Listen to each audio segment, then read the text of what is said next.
Welcome back, everybody, to another episode of the Inside Track, Equibase's weekly handicapping podcast, where we give our analysis, picks, and wagers for a couple of the weekend's top races. I'm your host, Ben Kudla from Equibase. I'm joined today again by Corey Patton, the CEO and co-founder of Pramana Labs, which creates all these stat lines handicapping content on Equibase.com. Be sure to check out those stat lines, top plays on the homepage, as well as stat lines for each and every race every single day. So, Corey, you're back from your week in the spotlight last week on the Equibase podcast with Christina, Scott, and Dan.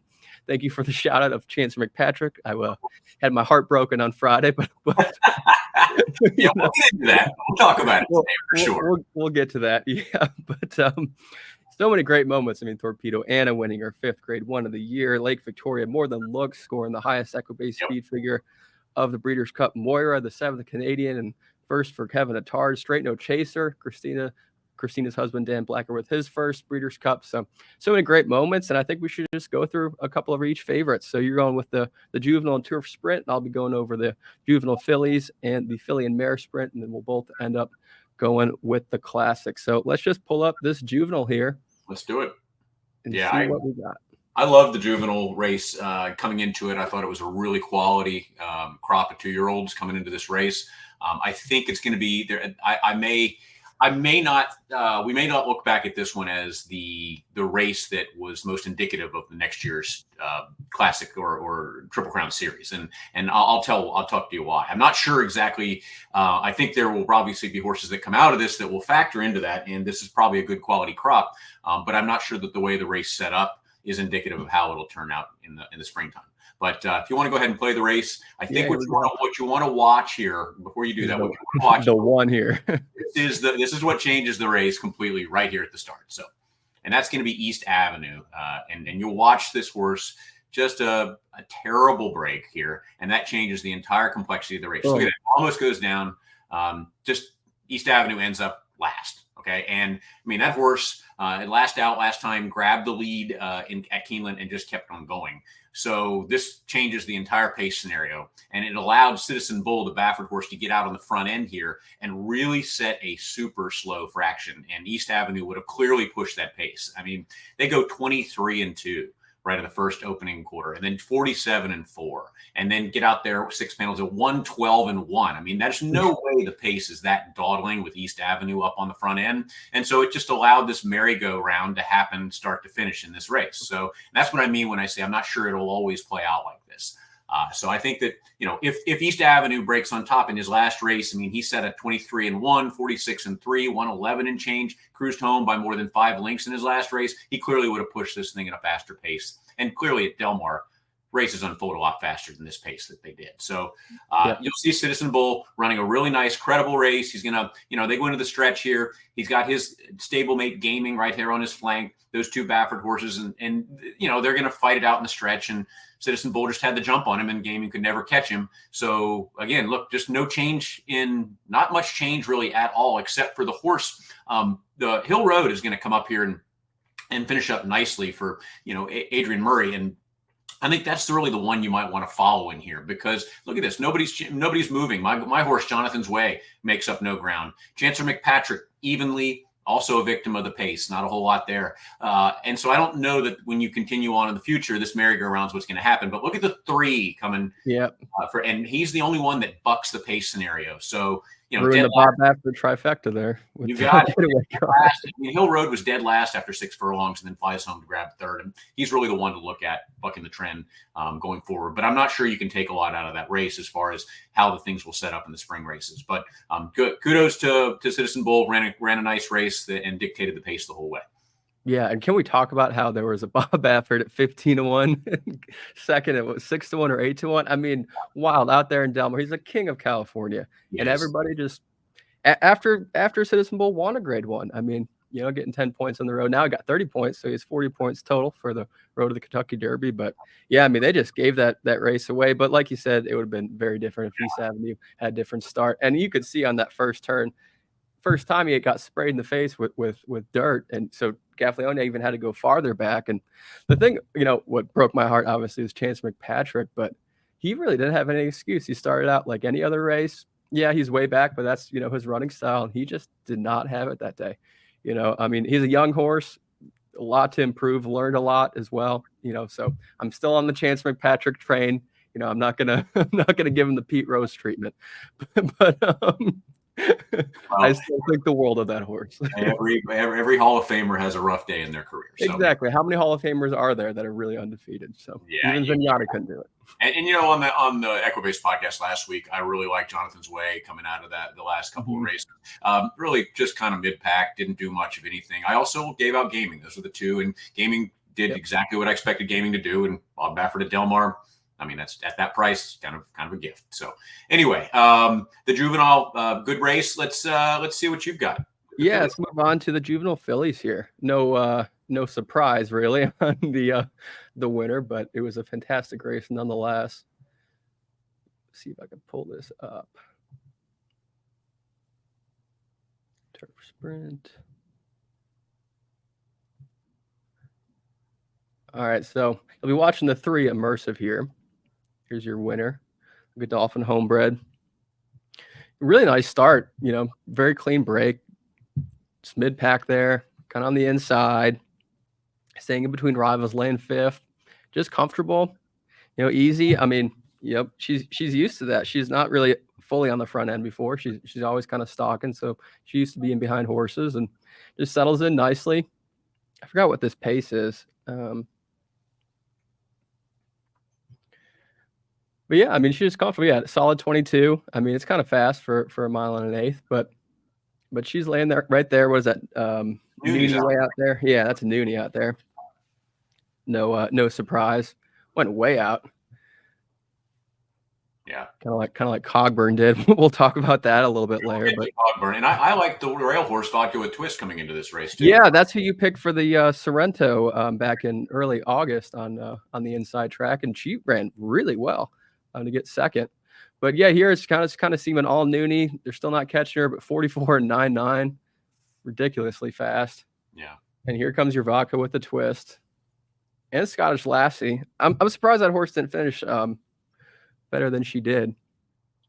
But there's Immersive still going back there, way on the outside, going in the 4 path. Kind of seems like she's trying here. Your Manny Franco's really trying hard. Yeah. And look at the rail horse vodka with twist just hanging on that wrong lead. Hanging on the wrong lead, yeah. Watch when eventually she does switch, then she kind of she comes back to get second. Yeah, but here's Immersive just going off 4.5 lengths. But yeah, look at vodka with a twist. Yeah, just all of a sudden accelerates. And again, Immersive, much the best. Much the best. I mean, no surprise. Really excellent filly. Remained perfect. She's 4 for 4. 3 grade 1 wins in a row. The Spinaway, the All CBATs, and now the Juvenile Fillies. Has 40 points for the road to the Kentucky Oaks. Just very excited to see this filly come back. And actually now, since she has $1,622,000 in earnings, she is the new leader in the 2-year-old division of the Equibase leaderboard. So that's exciting. She might get herself an Eclipse Award. We shall see.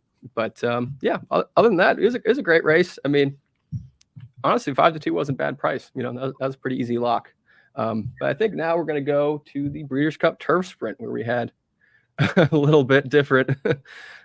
Well, I mean, a lot of the story was the same. I would say really every race we're going to go through and talk about was really pace makes the race. It always does. But some of these extreme paces in both cases. The juvenile race that we showed early had a super dawdling pace merry-go-round. The Juvenile Fillies, when it was dictated by Noonie going out there and setting a suicide pace, and setting it up for that.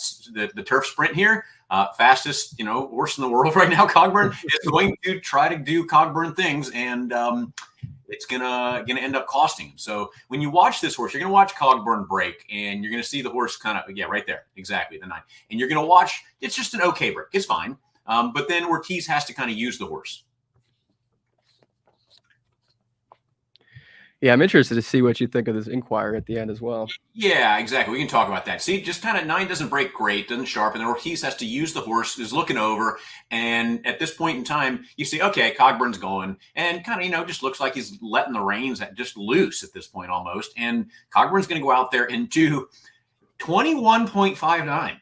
Okay, super fast. Crazy. I mean, that's absolutely crazy. And at this point, you're like, well, maybe this horse is superhuman. Since that's Right. it just posted 21.59, and then you're like, okay, just opening up here. And when you see the next number come up, it's just jaw dropping. 43.72. Oh, And so, I mean, that is just an insane pace. And you can see Cogburn now getting a little weary. And, you know, you're watching at home, you're thinking, there's just no way this horse there's can no way. Yeah. no way. And then here comes the cavalry. And you're going to watch the four. The four is a horse to watch inside because the four is going to kind of get shut off there as Cogburn lugs out and then just accelerate through. And, you know, Starlust was clearly the best horse in the race. And we can talk about the inquiry, but got a dream trip there. Got a dream trip with a horse that set a ridiculous pace up front. And I'll talk a little bit about what the Equibase GPS stats say about that. When you look at shortening stride, everybody talks about that. Well, Cogburn really shortened stride and had a right to, obviously, you know, going that fast. But by the finish, he had shortened down to just 21.86 feet average stride length by the finish line. In contrast, the winner, Starlust, was moving home at 25. And that's the story at the end. That's the difference in stride length just flying through there, right? And so, you know, if you watch Starlust finding that seam and, you know, finding the way through, you're going to watch the inquiry here. And I think this is important to watch. So here's Starlust. Yeah, Starlust is the four. And then, of course, Cogburn's kind of lugging out. And so Starlust has to find a hole. And by doing that, he creates that, you know, that effect right there. And, you know, it creates, obviously, the inquiry. It had to come up there. But I think the whole thing was initiated by Cogburn there, clearly. I agree. Yeah. So can't really do anything to change the order of finish. And, you know, I think he was much the best anyway. So I think that it was the right winner. Kudos to that. Nice finish, second finish for Motorius. But, you know, the finishing flourish of Starlust was really the story of the race after Cogburn just set that pace. Yeah, that was even too fast for him, you know, even after having a faster second half in the Jaipur. But yeah, I mean, I just don't think, you know, with Starlust going in to the 10, I just don't think the 10 even had that big of a chance of winning. I guess that was their end result for the stewards, but it was a good call. I'm glad they didn't change anything. Overall, good race, and congrats if you hit it at 30-1. Yeah, if you had Starlust, good on you, right? I think didn't the Soul of an Angel owner have the pick 5 with all in that race? I don't believe know. He did. I think it paid $235,000. That's another one we're going to talk about, but that was one that Dan Tourman, America's Best Racing, came up with. This is the next day. Excuse me. Yeah. Sorry. But all right. Not last, but we're gonna move on to what I scored really big, and this is my probably play of the Breeders' Cup. Oh, we're gonna go.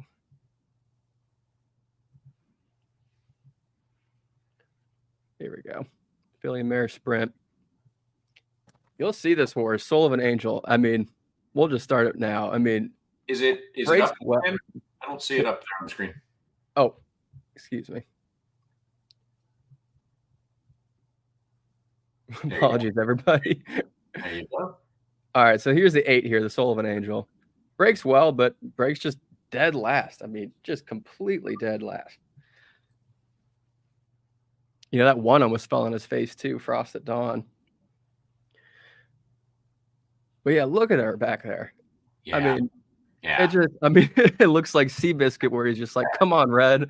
And then, you know, makes up 30 lengths. That type of out of the clouds runner. You know? But I mean, look at, what is she, 12, 15 lengths back from the one, let alone the leader. I mean, well, you have to, in your handicapping. I mean, he's got the best last race, or a late pace rating in the race. Right. Just eclipsed everybody with that. But go ahead and set it up for us. Yeah, I mean, so here she comes, still dead last, kind of laboring on her, but she just turns it on. It's kind of like that one France horse, Sacred Life, just like an electric golf cart. I mean, here she goes, just goes. You got a wall of horses on front, looking like the Ways and Means is just gonna kind of take it here, but there she is, still way back, still third to last on the outside. Drain Van Dyke on the left hand. It doesn't even look like he's riding like that hard, but it just sneaks up on the outside. This whole wall of horses to just take it by half a length, like seemingly easy. Yeah, you know. Just never looked like you had the measure the entire way. But that 44 and change half is pretty fast. Yeah, too. like 21.94, 44 and change. Obviously set up, but to close from that far back, I mean, just wow. And that was Safi's first ever Breeders' Cup win, second Breeders' Cup win for Drain Van Dyke. And how could you not love that guy? I mean, what a great story. Just such an easy person to root for, good guy. And, had some troubles out there in Southern Cali. Brought his tack down to a Gulfstream, and he's just been tearing it up. So good for him. Wishing him all the best. But yeah, if you hit it like I did, the exacta straight up kind of just pulled your money out of the account and kind of carried me for the rest of the Breeders' Cup. Yeah, that was a big score and a good price, big price. So well done, Ben. That was a good start to the day. But yeah, let's go over this classic. I know you and I both have quite a bit to say about this. Yeah.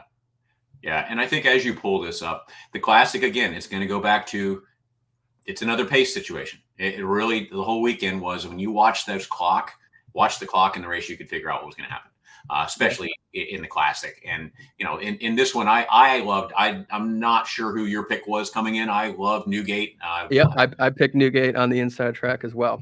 Really like Newgate, and Forever Young underneath, I thought was going to run a huge one. I think Newgate,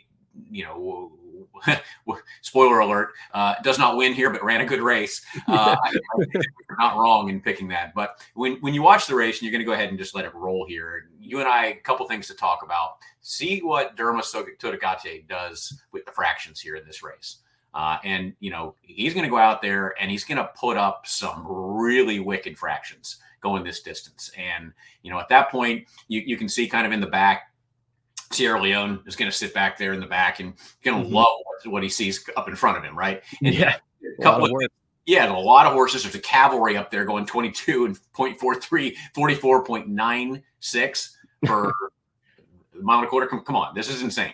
And so at that point in time, Derma Sotogate will fade to last eventually in this, and obviously does. But I think some of those other ones like Mixed, Arthur's Ride, Highland Falls, kind of up there in that cavalry, they're all going to fade to last. The horse to watch here really is Fierceness. Right. I thought he ran. I mean, obviously, kudos to the winner, but I thought Fierceness ran the best overall race of any horse in here, considering the pace scenario he was up against, considering he kept on to the very finish of the finish line, really determined second place. I thought he ran a great race. So, as we start getting closer to the 6 panels here, you're going to start to see the race just kind of start to fall apart a bit. And Sierra Leone is just going to start picking off horses here. And you can watch. And also City of Troy back there still just did nothing. Nothing. That did nothing. And you're going to see Newgate, where when Newgate starts to move, you think, okay, Newgate's got a shot here. And, Fierceness is going to take over right here. Newgate's going to kind of come up on the outside. And you think, okay, Newgate might actually make a race of this thing. And then you just see Sierra Leone's head, the jockey coming around. Way there on the outside. Yeah. And you're like, okay, well, I see what's going to happen here, right? Yeah. When I was watching this live, I was like, okay, it's done. It's done. And just, Newgate's still hanging in there. Fierceness still hanging in there. Forever Young on the outside. But kudos to this year's 3-year-old crop, right? From Torpedo. I know, right? It was Sierra Leone. Forever Young. I mean, kudos to this crop, right? I think they just took turns, beating each other. And so I think that's good for the future, good for the sport. And it was great to see that result, and Sierra Leone finally get one that he wanted this year. Yeah. For real. Yeah, I'm kind of disappointed about Newgate being retired already. I was kind of looking forward to seeing his 2025 bid, because it kind of seemed like he was just kind of coming into his own, really. I looked at the finish here, Ben. I went to the Equibase again, GPS stuff, and Newgate finished 4th, and a really credible 4th, I thought, at a huge price, at a really nice price, 21 morning line. He didn't get beaten by much, and he ran the second most total distance in the race at 6,650, and just got nailed for 3rd, and much more than the Sierra Leone did, and Fierceness as well. So somehow his trip around the track, he ran further than the rest. So credible race. Kudos to all those top 4, to be honest. Yeah, I mean, Sierra Leone finally had his day after just always being right there. He's a tough horse to handicap. I honestly did not have him picked. I was kind of like, well, I'm kind of done with him. He runs well, but just he never wins. And there it is. As soon as we say it, leave him off the ticket. We're not going to show it, but the horse that he just beat, Torpedo Anna, was. What? Tip your cap to her as well over the weekend. Like, wow. just wow. I'm excited for her 2025 bid. Same with Fierceness. But yeah, horse of the year. I'm interested to see what your thoughts are. I mean, to me, I kind of think you have to give it to Torpedo Anna, but I also have a lot of arguments in my head to give it to Fierceness if he beat Torpedo Anna, which is true. Yeah, so. I fully agree. I just think that there's Fierceness, there's some clunkers, and when what he did in the Kentucky Derby or didn't in the Kentucky Derby should be factored in, right? And I think Torpedo Anna has just been brilliant throughout the year. Yeah, consistent all throughout the year. I agree. Yeah, I think what is it? The last time female won the horse of the year was 2011, I think, with Hot Ready Grace. Wow, man. I could be wrong on that. I know like Zenyatta was 2010, but yes, and Zenyatta wasn't because there's no break. Anyway, it's been more than a decade, so that'd be cool. Cool to see. So, what a fantastic Breeders' Cup it was. But racing in 2024 is not over. So we still got a couple nice weekends. Thanksgiving prominently at Churchill coming up is going to be a great weekend of racing. But this weekend, we're going to go over the Grade 2 Red Smith Stakes at Aqueduct for their opening weekend. Opening day is today, Thursday at Aqueduct, and the Grade 3 River City Stakes at Churchill. And I also just want to give another reminder that the Race to the NHC, it's a free weekly contest for Raceland subscribers on Saturdays at horseplayers.com. It's called the Race to the NHC. Top 2 finishers from each weekly feeder contest will make their way to the Raceland's Final 50, which is a contest on February 22nd. The top 2 finishers from that will earn their spot to NHC 2025, as well as a travel voucher and a 4-night stay at Horseshoe Casino in Vegas. So sign up and play, equibase.com/NHC. And please remember that you must be an active Racelands user to play. So let's just move on back to the Bluegrass. The Grade 3 River City Stakes at Churchill. Mile and an eighth on the turf for 3-year-olds and up. Last year's winner was Smokin' Tea for trainer Shug McGahee with John Velasquez aboard. Field of 10 here Saturday. Lots of value, I think. But who do you got? Well, you can say lots of value, and somehow I ended up on the favorite. So cash equity. Okay, yeah. Return a lot of cash. That's what I went through the race. And I kind of settled on cash equity. And sometimes you try to find huge prices in races just to take a big price. And then sometimes you say, well, I think this is the best horse in the race. And, if you look at that last race, the Coolmore Turf Mile, 3 runners out of that race, 2nd, 4th, 5th, have all come back to win their next start. The 2nd place horse, More Than Looks, we already talked about that. I mean, good yep, job. On the Breeders' Cup, with the highest Equibase speed figure in the 2024 Breeders' Cup as well. 130? I mean, come on. Yeah. So, geez. Right? So that 2nd place horse came back to win that. The 4th place horse won the Artie Schiller Stakes. The 5th place horse won the Mohawk Stakes. Obviously Carl Spackler was the winner he faced. I mean, there's some really good horses in that last race. And when you say no horse in here has faced that type of competition in their last, and he only lost by 4 3/4 lengths, right? I mean, So that race has already proven itself to be key. Safi and Mike, have won 3 stakes together all time. All 3 were this summer. So it's recency, twice with Spirit Wind and once with Mystic Lake and the Charlestown Oaks. So they got a little something going this summer in stakes races. Just face the best horses. And Goliad even before that a couple times. So those are really good horses. And he's run well at Churchill over the turf, finishing 2nd and just missing a couple of times. So, not a big deal there. So, I think he's going to make that one run and, hopefully mow them all down, with the extra 8 to work with today. Not creative, but I think the best horse. Oh, I love it. Yeah, I mean, it's hard to go against that. Mike Smith isn't just riding anybody these days. I mean, he's picking and choosing. He's leaving a Saturday at Del Mar to come all the way to Churchill to ride in this race. So that's definitely very telling. And like you said, they're winning at 33%. Very small sample size. I think when they first started, though, they went 2 for 2, riding together. So, they've got it going. And also, what a claim, by the way, for cash equity. 80K, and already since then he's made almost 311,000 running in the graded stakes races. I mean, just kudos to that. What a claim. Good for them. I'm going to go a little different here. I hear what you're saying sometimes, the best horse you think, regardless of the odds, that's me and the Red Smith. But this race, I'm going to go with Battle of Normandy, the 8 here at morning line of 6-1. That's my value pick. That's my second one. Good. Okay. All right. So we're kind of on the same page. Interesting City of Light colt from the Shug McGahee barn with a red hot Luan Machado aboard, who already has 3 wins from just 7 starts in the Churchill November meet. He has 2 of 5 wins in stakes races as well in the past 60 days or 30 days, excuse me. But going back to that Saratoga Grade 1 Saratoga Derby Invitational, this was early August of last year. He finished 4th by 4.5 lengths to Program Trading, Web Slinger, and Farbridge. Program Trading went on to win 2 back-to-back Grade 1 races. Web Slinger went on to run second in the Grade 1 Hollywood Derby, and Farbridge went on to win back-to-back Grade 1 races as well this year. He just ran in the Breeders' Cup Turf. Really tough competition he was running against. Then after that Saratoga Derby Invitational, he comes back to finish 3rd by just a length and a half to Anglophile and 2nd to Farbridge in the Grade 3 Dueling Grounds at Kentucky Downs. Oddly enough, then he goes into an allowance race on the dirt at Churchill. First time he ever tried dirt. Did not like it one bit. Finished last. I think I'm going to scratch that race off. And now going into this race, he has 3 straight wins at the allowance level at Belmont at the Big A. In Saratoga, where he ran a 106, 105, and 94 Equibase speed figures. On that AOC 62.5 at Saratoga on July 4th, he beat Truly Quality in the race, who came back to win 2 stakes races in a row, including the Grade 3 Singspiel Stakes. His last time out, he won that AOC 80K at BAQ, and then the second place finisher and the winner just won the Grade 3 Knickerbocker a couple weeks back. I think this is a perfect race that Shug put him in, a perfect spot to continue this win streak. Kind of a easier kind of Grade 3, you could say. Another thing I love about this horse is his late pace rating. He's ranked 2nd in the race with a 111.5. So love the price at 6-1. Yeah, he's my value play and top play. Yeah, I do like cash equity.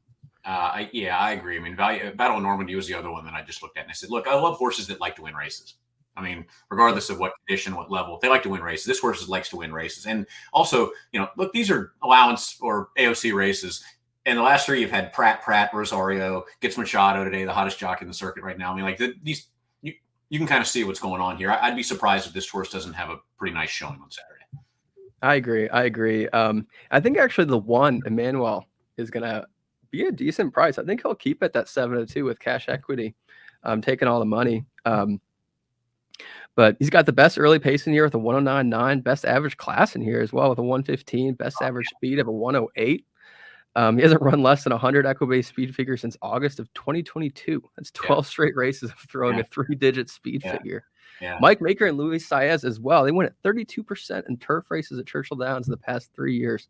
7 wins from 22 starts, 45% in the money, and 39% in turf routes in the last 3 years at Churchill. So there's another interesting stat. I found that on Race Lens. Last time he finished out 4th, finished 4th in the Grade 1 Turf Classic Stakes against 2 Breeders' Cup horses, Farbridge and Warlike Goddess. The Grade 2 United Nations was a really solid effort for this horse back in July this year. He finished 4th by just 3/4 of a length to Get Smokin' and Grand Sonata, another BC horse, and Tawny Port. If you go back and watch that race, in the final turn going in the stretch, Emmanuel he's kind of stuck on the inside, like a bunch of traffic. He ended up just going on the rail and just closed really well. 3 for 3 at this distance, that could be a solid play as well. Definitely got to put him in for exotics, if not a winning horse. So. Well, I gave a long look to Emmanuel as well, but I just and anytime you see Master of the Seas and Naval Power in your past performances at this level, that's probably good horse, good class you're running against. So he's definitely run against the good races. It's that glaring 100 plus Equibase speed figure streak is awesome. Maker and Saez are 0 for 6 the last 90 days together. That's another, stat lines. Yeah, a couple things on there, and also cash equity to beat Emmanuel. As a Kentucky Downs, so some horses take to it more than others, but he still did beat him. Yeah. Warlike Goddess. I mean, look at that last. I mean, it's just there's a lot of quality in this horse's running lines. So, who knows? I don't think that I don't think he'll have a poor showing on Saturday. I think he'll acquit himself nicely. I'm just going with cash equity on the outside, and I think that your Battle of Normandy is a better value play than Emmanuel. Love it. All right, so going with cash equity, I'll be going with Battle of Normandy. Let's move on to the Equibase feature race of the week, the Grade 2 Red Smith Stakes at Aqueduct, 1 3/8 on the inner turf for 3-year-olds and up. Last year's winner was Masterpiece by neck at odds of 10-1 for trainer Richard Dutro Jr. with Jose Lescano aboard. Masterpiece is back on Saturday in here to defend his title. You know who won this race in 2014 was Dynamic Sky. Remember that Cassie horse? I actually have a Dynamic Sky hat from 2012, the Breeders' Cup. But I love that horse. So that was cool. I was looking back who won, and he ended up winning that in 2014. But anyway, very competitive field of 9 here. What's your play in here? I'm going back to back with Masterpiece, to be honest. Okay.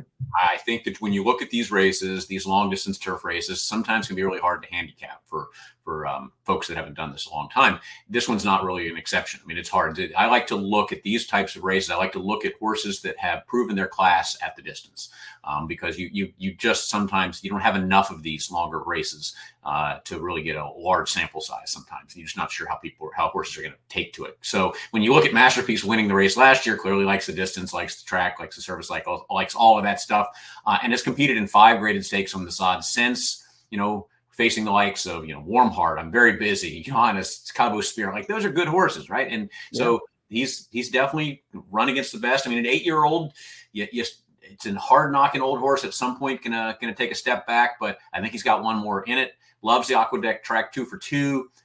Dick Dutro and Jose Lascano, won this race together last year and are 23% together on the year.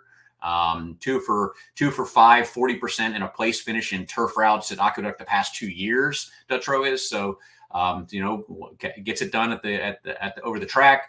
I think the versatile running style should help, kind of set him bid pack maybe and ready to pounce when the running really starts. So I'm going to go with Masterpiece to get it done in this race. Yeah, I love it. I love that horse too. I was kind of going back and forth between him and Integration, but yeah, I mean, look at Masterpiece. He goes out to Cali, doesn't really do that well, but he doesn't really run bad. I mean, third by a length, fifth by only a length and a half, fourth by 3.5 lengths. I mean, and those are tough grade 2 races with, like you said, some very tough company. And last time he was at home in New York, won a grade 2 by neck, which in this race, the Red Smith, and then before that, won the the other grade 2. The Fort Marcy. Yeah. So no, definitely a really good horse. I just think Integration here, we don't have the morning lines yet. He'll probably be the big favorite, but I just don't really see anyone beating him here on Saturday. Flavian Pratt gets the mount as well, changing from Kendrick Carmouche, which I think is a ginormous plus for this horse. Yeah. Pratt obviously just been riding lights out, won the Bill Shoemaker Award for Outstanding Jockey at the Breeders' Cup. He's winning at 24% in graded stakes this year. In the past 2 years, Pratt only has 3 starts in turf route graded stakes races at Aqueduct or Belmont at the Big A. And of those 3, he has 2 wins and a second place finish. It's a plus 347% ROI on turf route graded stakes races at Aqueduct or Belmont or the Big A. It's a very small sample size, and, some people will hate on me for that, but that's what he's ridden. So, is what it is. Last time this horse was on the Aqueduct turf, romped by 5 lengths in the grade 2 Hill Prince Stakes. The grade 3 Virginia Derby, the start before that, he actually beat Program Trading. Went on to win back-to-back grade 1 races in the Hollywood Derby and the Turf Classic at Churchill. Ran third to Master of the Seas and Naval Power in the grade 1 Turf Classic. Lost the Nation's Pride by a length and 3/4 in the grade 1 Arlington Million. Last year's Red Smith winner came out of the Arlington Million. However, Masterpiece finished 10th versus 2nd by Integration. Last time out, run 4th by 4 lengths to Grant Sonata, who just saw the Breeders' Cup. Howie Robber, who we just saw win the grade 3 Sycamore at Keeneland and Tawnyport. And also, those first time of Kentucky Downs races, either the horse is going to take to that surface or not. A lot of times you can just kind of throw those races off, which I kind of do. And actually, what's interesting in the Breeders' Cup, my dad was telling me this. I forget what the stat is after 2024, but going into the Breeders' Cup, horses who last raced at Kentucky Downs were 0 for 111. Oh, isn't that wild? I could be very slightly wrong in the numbers, but it's like around that ballpark. That is wild. And that's actually why I bet against Cogburn. Yeah. And there it was. Plain and simple. I mean, that's wild. That is wild. So, I mean, that is a larger sample size. I think you should. That was an incredible stat for sure. Yeah. Of course, I found that one out after the Inside Track podcast last week, but. Yeah. Well, look, I like your pick. I think obviously the class is there. The horse is a quality horse. I'm actually going to look at a little bit underneath with the other horse from Sugar McGee. He coming out of Kentucky. Yeah. Limited liability. That one's that two mile plus race. Should have bottom. I mean, should be able to have the distance. It's going to come back here. We'll have the stamina, hopefully. My gosh. But just went out there and set the pace. Won the race by 8.25 lengths over the Gray Wizard, who came back to win a stakes at Far Hills in the next start. Shug wins at 21% with horses that have won their last start. So, there's some confidence there. But looks like you and I are both going to hope for a horse out of Kentucky Downs to go to Aqueduct and do what Shug hasn't been able to do yet in a small sample size. Just go from Kentucky Downs to the next start. So should offer some price there anyway. It's true. Yeah. Also, before we go, limited liability. Interestingly enough, I haven't seen this in a while in race lines, but he's ranked best in early, middle, and late pace rating in the race. So Man. just something to really watch out for. You know, the other Shug and Frankie Dettori aboard. I love that. They only have 9 races together all time. Shug and Dettori. They've won 2 of them, so 22%, 56% in the money. Small sample size. But also run that 113 last time out. I went back in the last 5 years. Shug McGahee in graded stakes races with horses, who last time out ran a career best Equibase speed figure, wins at just 13%. 5 years. So, there's something to be said for that. But yeah, that was a pretty epic performance. But I do like Masterpiece as well. I think we're actually getting a pretty decent price on him. Integration, I don't know, probably 2 to 1. I mean, Masterpiece, limited liabilities, lost twice to Masterpiece as well. That is very true. That is very true. But anyway, so there you have it. The Red Smith Stakes. I'll be going with Integration, and Corey is going with Masterpiece. So, before we get over this, I want to go back one horse in here that we have, Automo, we've not talked about. This is a 6-year-old, that hard-knocking horse that has run in how many straight graded races that is now they just decided to geld. I know. That so odd. You know, to me, that horse is done. Like, yeah. I mean, he's done. Like, there's. Why would you? Obviously, as an industry expert, why would you do that? Why would you geld a 6-year-old at this age? After, I mean, it's just the only thing I could think of is health. Yeah, health reason. Maybe so. Okay, just that one just stuck out at me, and as a question for you. Yeah. Also, speaking of sexes, that 8-year-old Ridgeling is Masterpiece. When you see 8-year-old Ridgelings run, but hey, I put my money down on an 8-year-old Ridgeling, so there we go. I love it. I love it. Integration and Masterpiece. Well, thank you, Corey. This has been a blast, and thank you everyone so much for watching. Good luck in your wagers this weekend, and we'll see you next week.